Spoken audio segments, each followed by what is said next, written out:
आज की कथा में हम श्रवण करेंगे सत्संग की महिमा और भक्ति की पूर्णता का वर्णन। श्रीमद् भागवतम का एकादश स्कंद अध्याय 12। भगवान श्री कृष्ण और उद्धव जी के संवाद में हम श्रवण कर रहे हैं कि भगवान ने किस प्रकार से कहा कि मेरे सत्संग के द्वारा ही, मेरे भक्तों के संपर्क से ही तुम भक्ति को प्राप्त कर सकते हो। इसलिए भगवान अभी इस सत्संग की महिमा को बताते हैं। न रोधयति माम योगो न सांख्यम धर्म एव च न स्वाध्यायस्तपस्त्यागो निष्ठापूर्तम न दक्षिणा। भगवान कहते हैं, प्रिय उद्धव, संसार की सारी भौतिक आसक्तियों को सत्संग ही नष्ट कर देता है। क्योंकि सत्संग आध्यात्मिक होता है तो भौतिक प्रकार की सारी चेतनाओं का वह नाश कर देता है। और क्या महिमा है इस सत्संग की? कहते हैं, माम ही यथावरुंधे। जिस प्रकार से सत्संग मुझको अपने वश में कर लेता है, उसकी महिमा बताते हैं। उस तरह से सांख्य योग, धर्म पालन, स्वाध्याय भी भगवान को वश में नहीं कर पाते हैं। इसी तरह व्रत हो, यज्ञ हो, वेद हो, तीर्थ सेवन हो, नियम पालन हो, यम भी हो, सत्संग के समान भगवान को वश में नहीं कर पाते हैं।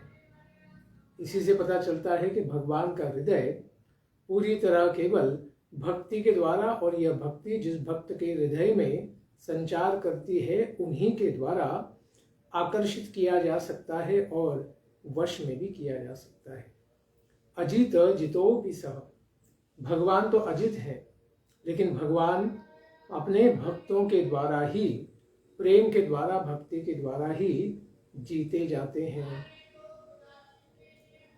इस प्रकार भगवान कहते हैं कि यह भक्तिमय सत्संग की महिमा क्या है। हे उद्धव, इस दिव्य सत्संग के द्वारा तो दैत्यराज बलि, राक्षसों में श्रेष्ठ यातुधान, पशु पक्षी हो जटायु जैसा कोई, गंधर्व अप्सराएं, नाग हो, सिद्ध हो, चारण हो, गुह्यक हो या विद्याधर हो, इन्होंने पूर्व में मेरी प्राप्ति कर ली है।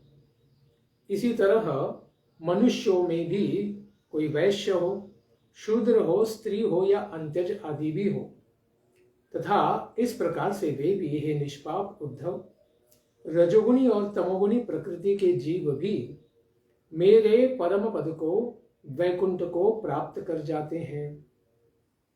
जिस प्रकार से उदाहरण देते भगवान, वृत्रासुर हो, प्रहलाद हो, वृषपर्वा हो, बाणासुर हो, मय दानव हो, विभीषण हो, ये तो सब असुर परिवार से थे।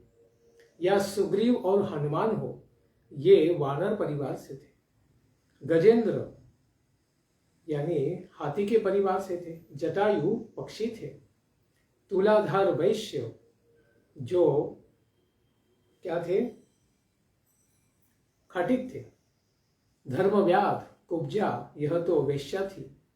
व्रज की गोपियां स्त्रियां थी और यज्ञ पत्नियां भी, तथा दूसरे लोग भी इस प्रकार से भगवान के परम पद को सत्संग की महिमा से प्राप्त कर लिए थे।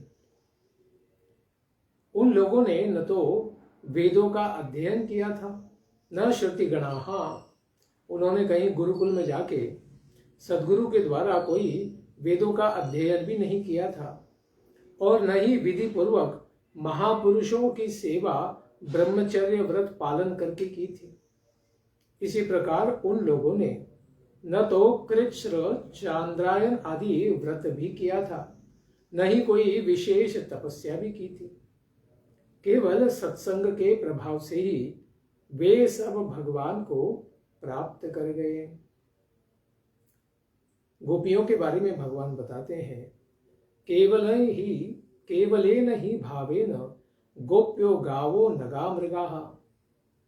उद्धव, केवल प्रेम पूर्ण भाव से ही गोपियां, ब्रज की गोमाताएं, यमलार्जुन वृक्ष, ब्रज के हिरण आदि, भिलिनिया आदि, पशु पक्षी भी और दूसरे अज्ञानी जीव भी जैसे कालिया नाग, इन सब ने भी भगवान को प्राप्त कर लिया।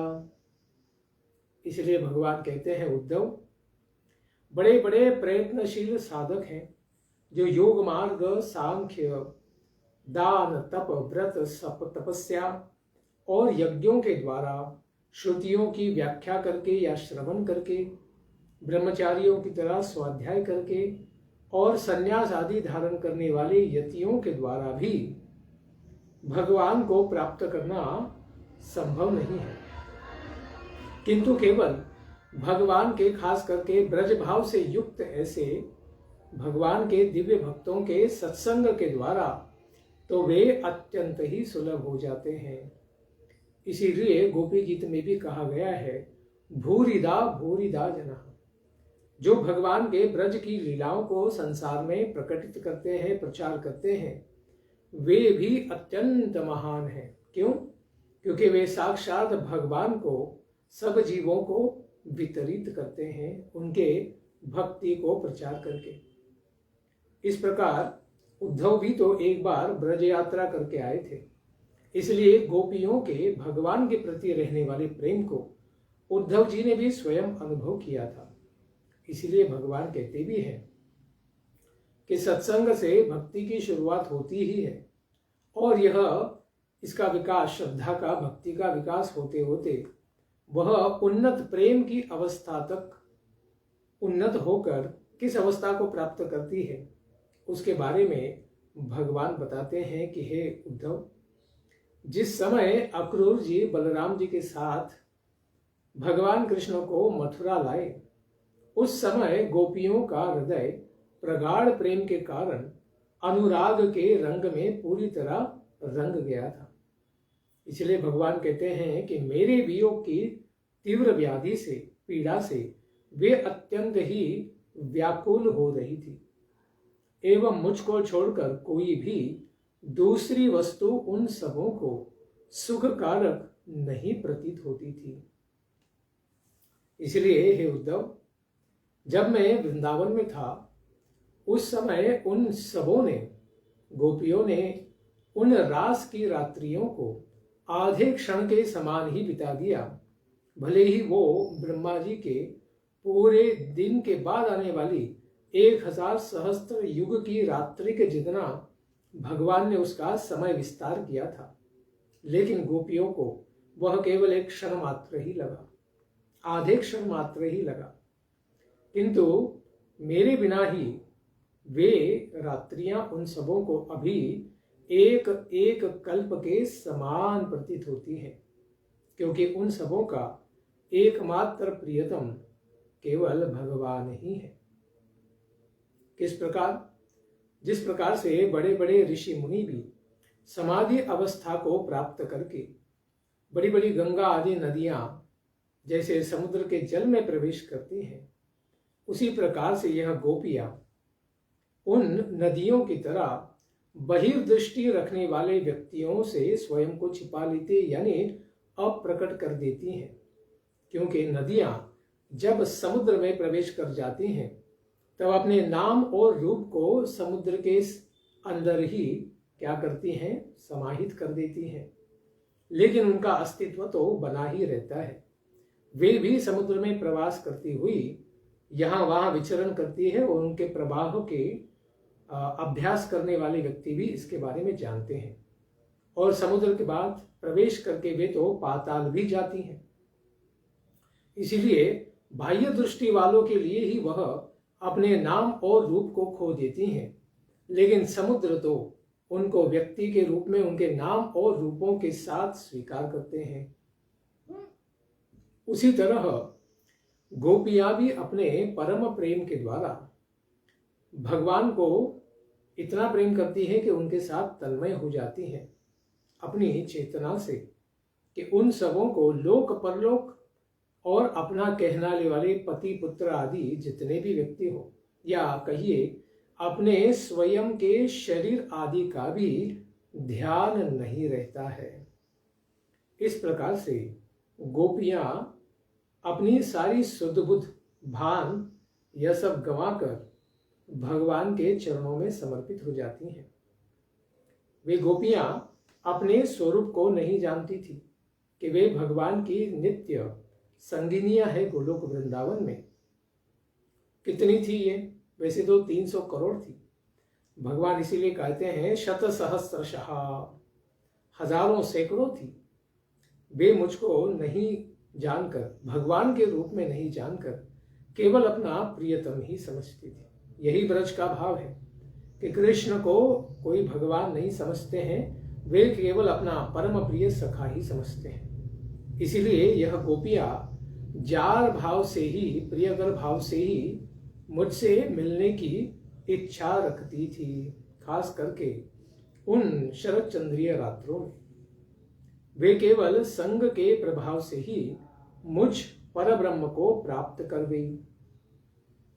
इसलिए भगवान में ज्ञान होने पर या अज्ञानता में भी अगर प्रेम हो जाए, तब भी वह भक्त अपनी पूर्णता को एक दिन अवश्य ही प्राप्त कर लेता है। इस प्रकार अपने परिपूर्ण आध्यात्मिक साक्षात्कार के लिए उद्धव को भी न ज्ञान, न कर्म, न स्वाध्याय, किसी भी प्रकार के दूसरे उपकरणों या साधनों की साधना करने की आवश्यकता नहीं है। इसलिए और कुछ मत करो, क्या करो? इसी को भगवान बताते हैं कि उद्धव, इसलिए कि मेरे सत्संग की महिमा इतनी महान है कि श्रुति हो, स्मृति हो, विधि निषेध हो, प्रवृत्ति धर्म हो, निवृत्ति धर्म हो या सुनने योग्य, सुनाने योग्य, सुने हुए विषय सबका तुम परित्याग करो और सर्वत्र विचरण करते हुए, मेरी ही भावना करते हुए, मेरा ही ध्यान करते हुए, सभी प्राणियों के हृदय में परमात्मा रूप मुझे स्थित होकर सबका उसी प्रकार से तुम दर्शन करो और केवल मेरे ही शरणागत हो जाओ। इस प्रकार मेरे शरण में ही आने से तुम सर्वथा निर्भय हो जाओगे और त्रिगुणात्मक इस माया प्रकृति को पार कर जाओगे। तो उद्धव पूछते हैं कि हे प्रभु, सत्य ही है, क्योंकि बड़े बड़े आत्मज्ञानी ब्रह्मज्ञानी भी अंततः आपके ही चरणों की शरणागति करते हैं। जिस प्रकार से चतुष्कुमार जैसे बड़े बड़े योगेश्वर भी जब आपके व्यक्तित्व का अनुभव करते हैं वैकुंठ में जाके, तब उन्होंने भी ज्ञान की साधना छोड़ के केवल भक्ति का ही स्वीकार किया। इसलिए हे प्रभु, मैं आपका उपदेश तो बड़े ध्यान पूर्वक श्रवण कर रहा हूं, किंतु मेरे हृदय में विद्यमान एक संशय नहीं मिटता है। मुझे अपने धर्म का पालन करना चाहिए या सब कुछ छोड़कर केवल आपकी शरणागति करनी चाहिए? इसी दुविधा में मेरा मन पड़ा हुआ है। अतएव केवल आप ही मुझे अच्छी तरह से इसको समझाइए, क्योंकि पहले ही आप कह चुके हैं कि मैंने जिन भी धर्मों का तुम्हें उपदेश दिया है इत्यादि वाक्य के अनुसार कर्मों को तो करना चाहिए जब तक हृदय पवित्र न हो, ऐसा आपने पीछे कहा। और अभी इस समय आप कह रहे हैं कि सब कुछ छोड़कर मेरी शरणागति करो। प्रश्न है कि आत्मा करता है कि नहीं? इस तरह का मेरे हृदय में संशय है, वह दूर नहीं हो पा रहा है। अथवा कर्म करना चाहिए या उसका पूरी तरह कर्म संन्यास त्याग कर देना चाहिए, यह हृदय में विद्यमान संशय मेरा दूर नहीं हो रहा है। इस तरह से उद्धव जी ने भगवान से पूछा तो भगवान कहते हैं कि यह सारा संसार तो परमात्मा से ही निर्मित है। इसको भगवान पहले समझाते हैं कि यह जीवयति उत्पत्ति से व्युत्पत्ति से अनुसार जीव शब्द जो यहाँ पर कहा गया है, इसके द्वारा परमात्मा का बोध होता है। यही परमात्मा जीव के शरीर में स्वादिष्टान चक्र में इस प्रकार से क्या करता है, वहां से ही शब्द ब्रह्म के रूप में इस संसार में चीजों को प्रकट करता है। घोष युक्त प्राण के द्वारा आधार चक्र में प्रविष्ट होता है वह मनोमय सूक्ष्म रूप को धारण किए हुए होता है और फिर मात्रा स्वर वर्ण इस प्रकार से 63 वर्णों का विस्तार करता है और फिर उसका स्थूलतम रूप भी बन जाता है। तो सब कुछ तो ध्वनि से ही आता है, ध्वनि के द्वारा ही संसार का प्रकटीकरण होता है और जीव के लिए भी उसका पूरा जीवन या कर्म की गति ध्वनि के द्वारा ही कार्यान्वित होती है। इस प्रकार से वह उसके सारे चक्रों को पार करते हुए वो वैखारी बन जाता है। भगवान बताते हैं जिस तरह वायु का सखा अग्नि आकाश में ऊष्मा रूप में अथवा विद्युत के रूप में पहले से ही अव्यक्त रूप में स्थित है, प्रकट नहीं है, दिखता नहीं है, लेकिन आकाश में अग्नि होता है। जब बलपूर्वक लकड़ियां यानी काष्ठ इनका अग्नि का मंथन किया जाता है, एक दूसरे के ऊपर रगड़ते हैं, तब वायु की सहायता से पहले अत्यंत सूक्ष्म छोटी छोटी चिंगारियां इसी रूप में अग्नि प्रकट होता है। वही वायु से और वायु आकाश से उत्पन्न है। इस प्रकार से अग्नि सदा ही आकाश में होता है। फिर इस प्रकार से आहुति देने पर यानी वह चिंगारियों के द्वारा जब बड़ी चिंगारियां निकालकर उस अग्नि को जलाया जाता है, वह यज्ञ कुंड में जलने वाली उन लकड़ियों के ऊपर आहुति घी आदि को दिया जाता है, तब वह प्रचंड रूप धारण कर लेती है। वैसे ही भगवान कहते हैं कि मैं भी शब्द ब्रह्म रूप से क्रमशः पहले परा जो पूरी तरह अप्रकट है, फिर पश्यंती मध्यमा और फिर प्रकट रूप में वैखारी वाणी के रूप में प्रकट हो जाता हूं।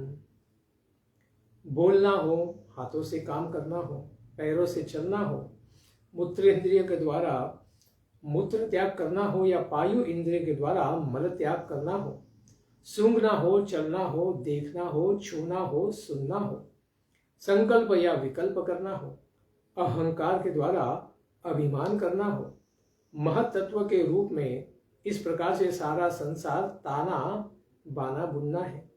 यानी सत्वगुण, रजोगुण और तमोगुण इनके समस्त विकार रूपी ये जो धागे हैं, इन्हीं के द्वारा ये संपूर्ण विश्व प्रकट हुआ है, यानी ये वस्त्र के रूप में बना हुआ है। समस्त संसार में कर्ता कर्म और करण भगवान की ही शक्तियों की क्या है, अभिव्यक्ति है। भगवान ने इस प्रकार से क्या किया है, पूरे विराट रूप को प्रकट किया है। इसके 3 स्तर पर कार्य होते हैं, प्रकटीकरण होते हैं। आदि दैविक देवता और मन, आदि भौतिक यानी हर प्रकार की इंद्रिया आदि जीव आदि के 84 लक्ष्य प्रकार, और आध्यात्मिक। इस प्रकार से हर एक स्तर पर भगवान विराट का यहाँ पर प्रकटीकरण करते हैं। इस प्रकार सभी जीवों को जीवित करने वाले भगवान परमात्मा ही है, परमेश्वरी ही है। वे ही इस त्रिगुणात्मक ब्रह्मांड कमल के कारण भी हैं। यह आदि पुरुष एक ही है और सदा ही बद्ध जीवों के लिए अव्यक्त रहते हैं। केवल उनके भक्तों के द्वारा ही वे देखे जा सकते हैं।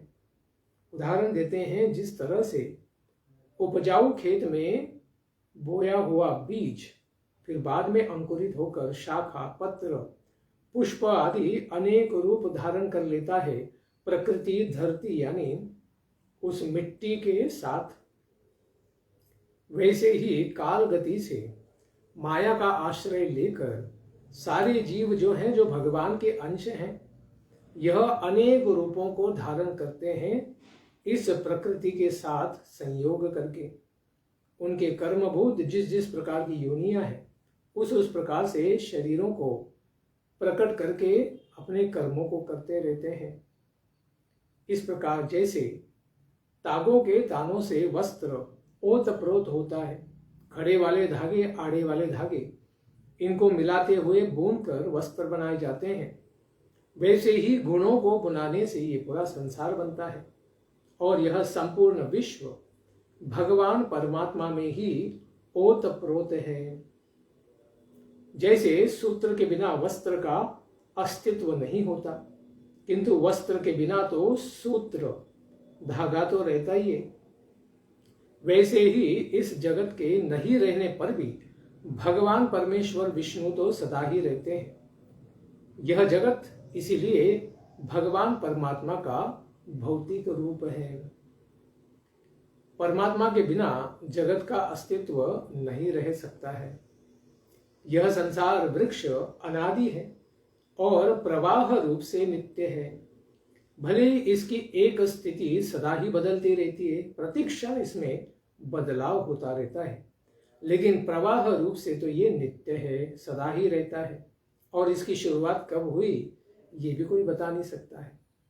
इसलिए इसका स्वरूप कर्म की परंपरा है तथा इसके फल कौन से हैं? बंधन रूपी भोग और मोक्ष रूपी योग। इस प्रकार से इस वृक्ष के ये दो फल हैं। इस वृक्ष के ऊपर कितने पक्षी रहते हैं? शरीर के अंदर खास करके द्विसुपर्ण नीड़ा, आत्मा और परमात्मा द्वि यानी दो स्पष्ट रूप से कहा गया है कि अस्य द्वे मूले। ये जो पेड़ है संसार रूपी वृक्ष, जो सूक्ष्म रूप में हमारा भौतिक शरीर है, इस वृक्ष के दो मूल हैं, पाप और पुण्य। इसकी असंख्य वासनाएं जड़ें हैं, इसके 3 गुण तने हैं, पंच महाभूत इसके प्रधान मोटी मोटी शाखाएं हैं और इसके शब्द आदि 5 विषय रस तत्व है। 11 इंद्रियां छोटी छोटी शाखाएं उपशाखाएं हैं और इस पर जीव और ईश्वर यानी आत्मा और परमात्मा, यह 2 पक्षी घोंसला बनाकर निवास करते हैं। इस वृक्ष में वात पित्त कफ ये 3 तरह की छाल हैं जो वृक्ष को ढके रहती हैं। इसमें 2 तरह के फल लगते हैं, सुख तथा दुख। यह विशाल वृक्ष सूर्य मंडल तक फैला हुआ है। विराट रूप के बारे में बताते हैं। इस सूर्य मंडल का भेदन करने वाला मुक्त पुरुष फिर इस संसार चक्र में पुनः वापस नहीं आता है, मुक्त हो जाता है, मोक्ष उसका हो जाता है। इस प्रकार से यहाँ पर मायावाद का पूरा खंडन किया है। आत्मा सो परमात्मा ये गलत है, क्योंकि इस शरीर में आत्मा और परमात्मा दोनों ही द्वीप सुपर्ण 2 पक्षी इस शरीर में निवास करते हैं। इस प्रकार से स्पष्ट रूप से कहा गया है कि आत्मा और परमात्मा सदा ही भिन्न होते हैं। आत्मा कभी परमात्मा नहीं बन सकती है। इसीलिए गृहस्थ आदि के बारे में बताते हैं कि जो गृहस्थ 5 प्रकार के विषय रूप रस गंध आदि स्पर्श इन सब विषयों में आसक्त होता है, कर्मों के कारण वासनाओं के कारण भरे हुए होने से गिद्ध के समान उस पक्षी को इस वृक्ष पर बैठा है ऐसा मानना चाहिए, क्योंकि गिद्ध सड़ी गली चीजों में ही आनंद प्राप्त करता है। इसीलिए कहते हैं इस वृक्ष में लगने वाले जो दुखमय रूपी जो फल है उसको यह गृहस्थ वृक्ष के ऊपर बैठकर इन दुख रूपी फलों को भोगता है। और जो अरण्य में जाने वाले ब्रह्मचारी वानप्रस्थ या सन्यासी परमहंस हैं, ये सब इस संसार के विषयों से विरक्त हो जाते हैं। वे इस वृक्ष पर बैठे हुए पक्षी हैं, लेकिन किस प्रकार के पक्षी हैं? वे राजहंस के समान हैं, जो किसी भी प्रकार के सड़ी गली चीजें नहीं खाते हैं। वे इस वृक्ष के ऊपर केवल सुख कारक जो फल रूप है उस फल को ही भोगते हैं, यानी भगवान का चिंतन करते हैं। जो दूसरा पक्षी इस वृक्ष पर बैठा है उसी का ध्यान चिंतन भक्ति करते हैं। इसीलिए इनको सदा ही सुख की प्राप्ति होती है। इसीलिए हे प्रिय उद्धव, वास्तविकता है कि मैं एक ही हूं और मेरा जो अनेक प्रकार से इस संसार में विविध रूप आकार ये सब देखे जाते हैं, ये सब मेरे अवतार और मेरी विभूतियों का प्रकटीकरण है। लेकिन इस संसार में जीवों के द्वारा धारण किए जाने वाले अनेक प्रकार के शरीर 84 लाख योनियां हों और वृक्ष आदि लताएं जो जो प्रकार के विभिन्न जीव हों या फिर ये जड़ सृष्टि हो, यह सब मेरा मायामय विराट रूप ही है। जो इस बात को अपने गुरुजनों से, संतों से, सद्गुरुओं से जाकर श्रद्धापूर्वक सेवा करने से, श्रवण करने से समझ लेता है, वह वस्तुतः फिर समस्त वेदों को जानता है। वेद स वेद वेदम। परिपूर्ण ज्ञान इसलिए आचार्यों से ही सत्संग के द्वारा प्राप्त होता है।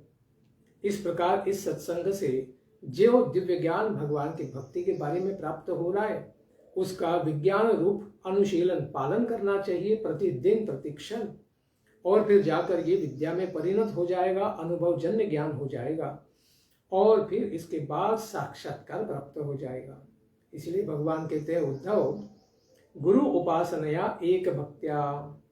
इस प्रकार गुरुदेव आचार्य की उपासना रूप अनन्य भक्ति के द्वारा इस भक्ति का पालन करते हुए जो यह तीक्ष्ण आत्मस्वरूपिणी ज्ञान की कुलाड़ी है, इससे बड़े धैर्य पूर्वक, सावधानी पूर्वक तुम जीव भाव को, यानी आत्मा ने जो भौतिक प्रकृति का, कर्मों का भाव ले लिया है, यानी भौतिक भाव को, स्थूल और सूक्ष्म शरीरों को पूरी तरह त्याग दो और अपनी आत्मस्थिति में आ जाओ। इस प्रकार जब तुम आत्मस्वरूप को प्राप्त कर जाओगे, तब वृत्ति रूप जो साधनों को तुमने स्वीकार किया था, उन साधनों से भी तुम उपरत हो जाओ। यानी ज्ञान, सांख्य, यज्ञ, तप, इन सब की तुम्हें कोई भी आवश्यकता नहीं है। इसी एकांत की केवल भक्ति के द्वारा, गुरुजन आचार्य भगवान के प्रति समर्पित ऐसी भक्ति के द्वारा ही जो दिव्य ज्ञान प्राप्त है, उसी की कुल्हाड़ी से तुम अपने भौतिक अस्तित्व का नाश कर दो। तुम स्थूल और सूक्ष्म शरीरों से ऊपर केवल आत्म स्थिति में आ जाओ। त्रिगुणात्मक लिंग शरीर को पार करके तुम भगवान की चेतना को प्राप्त करो, सदा ही उनकी शरणागति में रहो, और इसी के द्वारा सारे साधनों का त्याग करते हुए तुम मोक्ष को अनायास ही प्राप्त कर जाओगे। इसी प्रकार से तुम अपनी आत्मस्थिति, अपने नित्य स्वरूप को, गोलोक वृंदावन में जो भी तुम्हारी सेवा है उसको तुम प्राप्त कर जाओगे। यहाँ पर उद्धव के लिए तो द्वारका में जो नित्य सेवा है उसी में वह दिव्य द्वारका धाम में स्थित होकर उसको प्राप्त कर सकता है, और बाकी साधकों के लिए उनके आत्मस्वरूप के अनुसार उनको बोध होगा और वे भगवान के निज धाम चले जाएंगे। यही सत्संग से प्राप्त दिव्य भक्ति की पूर्णता की परम सिद्धि है। इसके बाद भगवान कौन सा ज्ञान देंगे, इसको हम श्रवण करेंगे आने वाले सत्र में। धन्यवाद। हरे कृष्ण। ग्रंथराज श्रीमद् भागवतम की जय। निताय गौर प्रेमानंदे। हरि हरि बोल। जय जय श्री राधे श्याम। जय जय श्री वृंदावन धाम।